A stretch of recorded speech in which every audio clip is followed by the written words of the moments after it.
그 다음에 과학적 탐구 방법.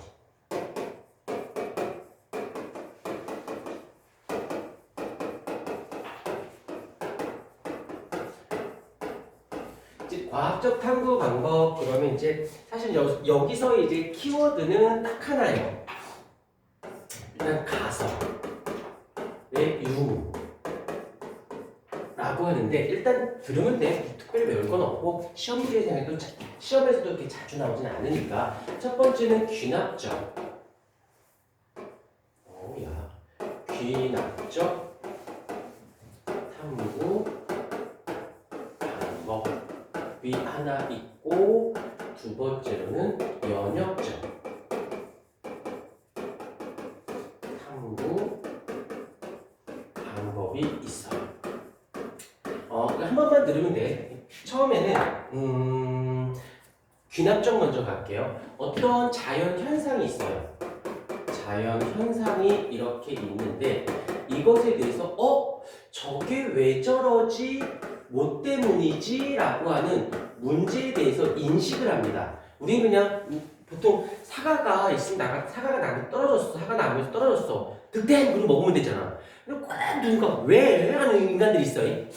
왜 저러지? 라고 인식을 해. 그 다음에 어떻게 하냐면 그거에 대한 현상에 대한 인식을 어떤 실험이라든지 관찰이라든지 아니면 측정이라든지 여러 가지 방법을 통해서 원리를 찾아요.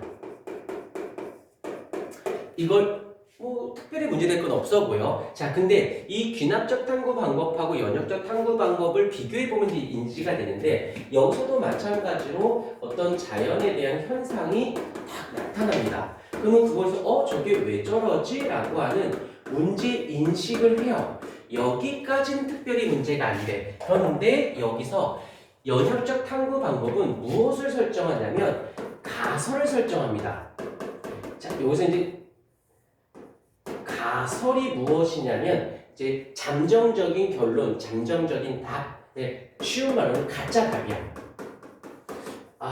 저게 저런 일이 발생해? 뭐 때문이지? 혹시 이런 것 때문이지 않을까라고 잠정적인 답을 설정해 놓습니다. 그런 다음에 그게 진짜인지 아닌지 확인해 봐야 되잖아. 근데 무조건 다 실험할 수 없으니까 무엇을 이 현상과 가설에 대해서 설정에 맞게끔 탐구 설계를 하게 돼요.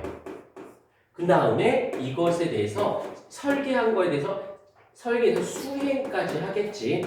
수행한 거에 대해서 자료를 해석하게 됩니다.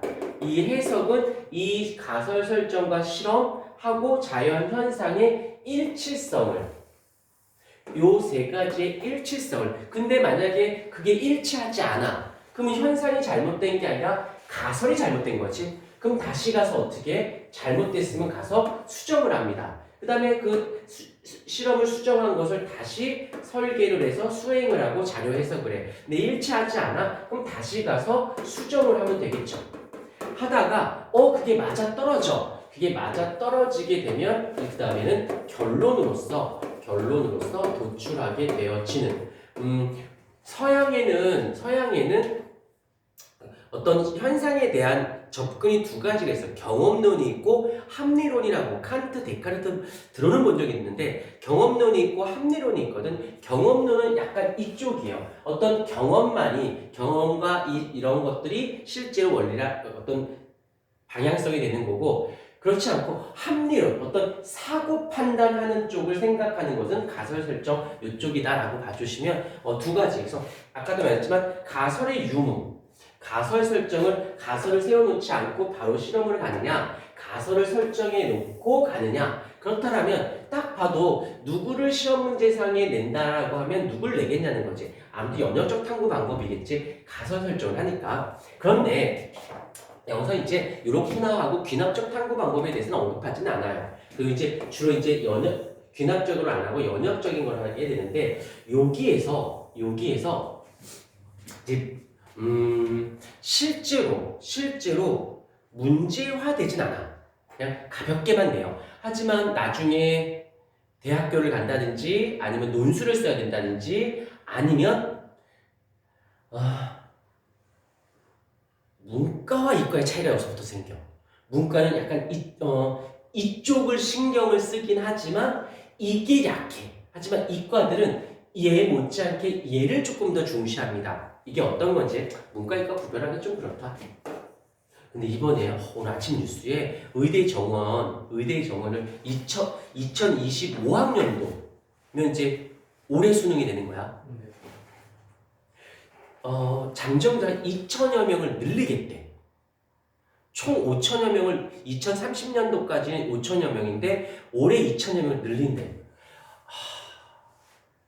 이게 정원을 수능생을 2,000명을 늘린다라는 건 그냥 2,000명이 합격이 아니라 그 2,000명의 증원이 되면 거길 가겠다고 덤비는 최소 곱하기 열이거든. 열이 더 넘어. 보통 의과계열은 경쟁률이 20몇 대까지 올라가. 그러면 최소 2만 명 정도는 의과대를 생각한다는 거지. 감사하지. 게다가 중3 올라가는 애들부터 이제 문과들도 과학을 공부해야 된다는 게 되면 우리 이제 알겠지만 고1 때까지 통합과학이니까 과학을 다 해야 되지만 2학년 되면 문과들이 안 하잖아. 나 그래서 지금 고2, 고3들 별로 신경 안 쓰려고. 그다음에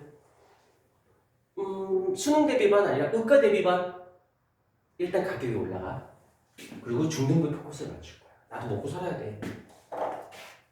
맨날 국영수에 치여가지고 과학은 맨날 막 해도 그만 안 해도 그만인 과목은 돼요. 이제 그러다가 고2 되면 애들이 작살나는 거지. 지금도 학부모들 전화가 하루에 뭐 5-10통씩 오는데 과학을 꼭 해야 되는지에 대해 자꾸 의구심을 가져. 해봐야 고2 돼서 중간고사 봐서 잣대 봐야 내 과학 때문에 잣대구나 라고 생각한다니까. 자, 됐어요. 하던 얘기. 자, 이렇게 됐어요. 그러면 이제 여기 탐구 설계가 이제 굉장히 중요한데 이제 탐구 설계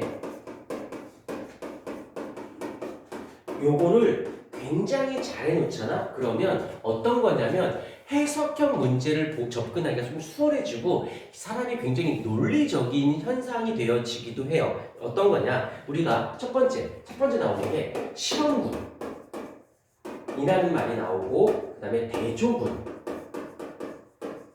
이제 이런 거를 잘 알아놓으면 사람들의 사기나 상술에 넘어가지 않는 건데 예를 들게 어떤 광고를 보면 이걸 먹으면 살이 빠져요. 그러면 그때 먹기 전과 먹기 후를 보면 진짜 살이 빠졌잖아. 와, 다이어트 저희의 효과가 있나 봐. 대표적으로 난 어떤 걸 직접 경험했냐면 내가 대학 다닐 때인가 어렸을 때 어떤 애가 되게 이쁘게 생겼어. 그래서 그 샴푸인가 트리트먼트인가 광고를 찍는다고 하는데 그 샴푸를 쓰기 전, 쓰기 후 했을 때 머릿결이 굉장히 좋아져. 와, 근데 걔한테 물어봤더니 이제 광고를 계약을 했대. 그리고는 한 달 반인가 얼추 2달 동안 매일 헤어컨 이렇게 그런 거 있지. 이렇게 덜 좋아지는 거. 한 달 2달 가까이를 받았대. 그래서 샴푸 때문이 아니라 2달 내내 그 케어를 받으면 안 좋아질 수가 없대. 그리고 이제 사진을 이제 그 하기 전에 촬영, 한 후에 촬영. 그리고 그다음에 했더니 이렇게 됐어요. 누가 봐도 그 샴푸 때문인 걸로 나올 거 아니야. 자, 이 얘기를 내가 왜 했느냐? 이것 때문이에요. 대조군과 실험군이 있으면 대조군은 비교 대상군이야. 그 다음에 얘는 실험 대상군인 거고. 그래서 얘를 실험을 한 거 하고 안 하고로 따지는 것이 아니라 가만 냅두는 거지. 그 다음에 달리한 거지. 그 다음에 얘가 되기 전 후를 따지는 게 아니라 손대기 전과 손댄 후에 얘네들을 비교하는 거지. 그러니까 예를 들면 이런 거지. 이 사람이 샴푸를 하기 전과 후로 따지는 게 아니라 똑같은 상황에 밥 먹는 거, 운동하는 거, 샴푸하는 거 다 똑같이 해. 그래 놓고는 이 사람은 그 샴푸를 안 쓰고 이 사람만 샴푸를 쓰는 거지. 이해가 됐죠? 그래 놓고 이 둘을 비교하는 거지 샴푸를 하기 전과 후를 비교하는 게 아니라는 거예요. 안 한 사람과 한 사람을 비교하는 거지. 어떤 건지 알겠니? 그래서 여기서 보통 뭐라고 하냐면 실험에서 대조군이 없으면 얘는 적절한 실험이 아닙니다 라고 얘기해요. 실험군만 갖고 실험하는 게 아니에요. 반드시 누가 필요해? 대조군이 필요하다는 거 요거 잊지 않도록 하시고, 자 이제 또 하나, 이제 실험군이 나왔어. 그럼 실험을 하는 거잖아. 그때 이 실험할 때는 또 하나 아까 지금 살짝 얘기했었는데 뭐가 나오냐면 조작 변인이라는 말이 나오고 그 다음에 통제 변인이 나오고 그 다음에 종속 변인. 그래서 얘네 둘 합쳐서 변인 통제라고 하는데 이게 뭐냐면 이제 비교 대상군은 가만히 냅두는 거고 그 다음에 실험군을 할 거야. 그런데 두피 헤어가 좋아지는데 그 샴푸가 영향을 주냐 안 주냐를 실험을 할 때 다른 트리트먼트나 아니면 이렇게 빗질을 많이 한다든지 아니면 평소에 다니지 않고 집에만 있는다든지 잠을 푹 잔다든지 이런 것들도 두피에 영향을 줄 수 있잖아. 이럴 때 어떻게 여기서 조작변은 인위적으로 달리하는 대상을 얘기하는 거고 그 두피의 머릿결에 영향을 줄 수 있는 다른 조건들은 어떻게 다른 조작 변인 이외의 것은 일정하게 해두는 거죠. 그랬을 때 얘가 뭔가 돼? 결과물이 됩니다. 자, 요거는 약간 이러니까는 조금 이제 실험을 하나 통해서 한번 봐주도록 할게요. 실험. 일단 광합성이 나와. 근데 이 광합성에 영향을 주는 요인이 누가 있냐면 빛의 세기, 그 다음에 온도, 그 다음에 빛의 파장, 그 다음에 이산화탄소의 농도, 이 네 가지가 이 광합성에 영향을 줍니다. 그런데 나는 이제 실험을 할 거야. 어떤 실험을 할 거냐면 이 빛의 세기가 과연 광합성에 어떠한 영향을 미칠까라는 실험을 할 거예요. 이럴 때 이제 대조군과 실험군을 두는 겁니다. 어떻게? 일단 대조군을 둬요. 그 다음에 뭐 25도씨로 온도를 25에서 빛의 세기가 보통 이제 어떤 A만큼의 빛의 세기라고 할게요. 해놓고 실험군을